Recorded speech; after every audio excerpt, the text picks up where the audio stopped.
Hello everyone and welcome back to another video from Apps Academy. In this video, I'm going to show you how to redeem your Walmart's gift card. So let's get started right away. First of all, open up the Walmart application on your device. And if you haven't logged into your account already, go ahead and use your email address and password or your other credentials to log in. Once you have been logged in, you will end up within the shop page from which you can directly start shopping.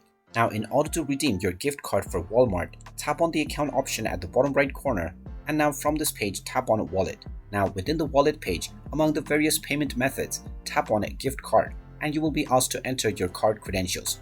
Go ahead and type in the gift card number within the card number section and then enter the 4-digit PIN underneath. You can then set up a nickname if you wish, and then tap on the Save Card option, and now your gift card will be added onto your account and the funds will be redeemed onto your wallet right away. And there you have it. That is how easy it is to redeem your gift card on Walmart.